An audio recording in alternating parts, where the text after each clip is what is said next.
HHFMC public school ખાતે વાર્ષિક ઉત્સવ નવરસની રંગારંગ ઉજવણી કરાઈ. પાલેજ વલણ રોડ પર આવેલા મોટા મિયા માંગરોળની ગાદીના વર્તમાન ગાદીપતિ His Holiness Khwaja Salamuddin Fariduddin Chishti, assistant superintendent Bharuch અજયકુમારના મીના અતિથિ વિશેષ ડોક્ટર પ્રોફેસર KS ગુપ્તા તથા વિદેશથી પધારેલા મહાનુભાવો ઉપસ્થિત રહી વિવિધ કલાકૃતિ કાર્યક્રમ નિહાળી બાળકોને પ્રોત્સાહિત કર્યા હતા.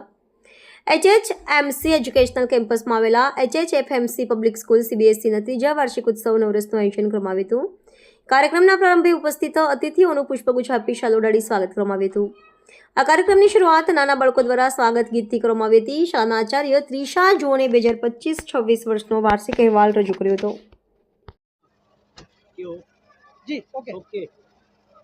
Hello everyone. We had a beautiful evening today celebrating the third annual day celebration of our school, HHFMC Public School. The theme of this annual day celebration was Navarasa, the 9 emotions of human life. The essence of human life goes through this spectrum of 9 emotions. In earlier days, we gave more importance to make our students employable, but today the demand is for bringing up their emotional intelligence, training them in emotional intelligence, and that is the message we wanted to convey to our parents today. And it was an excellent day with all special guests, and Sri Ajay Kumar Meena IPS Assistant Superintendent of Police was the chief guest, and Mr. Gupta was the director from Bangalore. He was the guest of honor, and it was a wonderful evening together. Thank you, one and all. આજના આ સમારંભના મુખ્ય અતિથિ શ્રી અજયકુમાર મીના સાહેબ તેમજ આજના સમારંભના અતિથિ વિશેષ professor doctor KS Gupta સાહેબ આમંત્રણને માન આપીને અત્રે ઉપસ્થિત દેશ વિદેશથી પધારેલા ભાઈઓ બહેનો બાળકો વાલીઓ આચાર્યશ્રી તેમજ શિક્ષકગણ,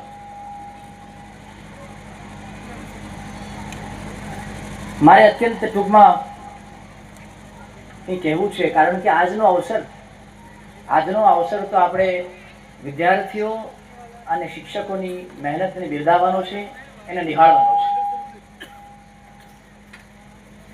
જો આ જગતમાં દરેક વાલી માતા પિતા ની ઈચ્છા એવી હોય કે મારી દીકરી અથવા દીકરો આ દુનિયામાં જે ઉત્કૃષ્ટ પ્રવાહ છે તેનો ભાગ બને, આ જગતમાં વિવિધ ક્ષેત્રમાં જે ઉત્કૃષ્ટ પ્રવાહ છે તેનો ભાગ બને, એ દરેક માતા પિતાની ઈચ્છા હોય છે. પણ હું તમને એક વાત કહેવા માંગુ છું, આપણે યાદ રાખવું જોઈએ કે આ સાથે સાથે દરેક વિદ્યાર્થીમાં, એ દીકરી હોય કે દીકરો હોય, એ દરેક વિદ્યાર્થીમાં એક નવો પ્રવાહ રચવાની ક્ષમતા હોય છે. એ લોકો એક નવો પ્રવાહ રચી શકે છે. આ બધો આધાર ઘડતર પર છે. રશિયાના એક મહાન સંત કાઉન્ટ લિયો ટોલ્સ્ટોયની વાત કરું, એમણે આવીને કોઈએ કહ્યું કે જીવનમાં ઘડતરનું મહત્વ શું છે. શું કહ્યું? જીવનમાં ઘડતરનું મહત્વ શું છે? તો ટોલ્સ્ટોએ કહ્યું કે જીવનમાં ઘડતર જ સર્વસ્વ છે. શું છે? જીવનમાં ઘડતર જ બધી બાબત ઘડતર ઉપર જ આધાર રાખે છે.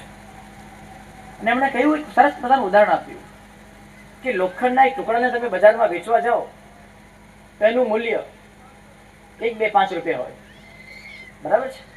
એ જ લોખંડના ટુકડાનો થોડો ઘાટ ઘડીને ઘોડાના પગની નાળ બનાવવામાં આવે તો એનું મૂલ્ય એનાથી વધારે આવે, એ ટુકડાથી વધારે આવે. એ જ લોખંડના ટુકડાને જો હજુ વધારે ઘાટ ઘડીને લોખંડનો સોય બનાવવામાં આવે એનું મૂલ્ય એ નાળથી વધારે આવે. અને જો એ જ લોખંડના ટુકડાને ઘાટ ઘડીને ઘડિયાળની ઝીણી ઝીણી ઝીણી ઝીણી કમાનો બનાવવામાં આવે તો એનું મૂલ્ય કરોડો, લાખો અને અબજોમાં થઈ જાય છે.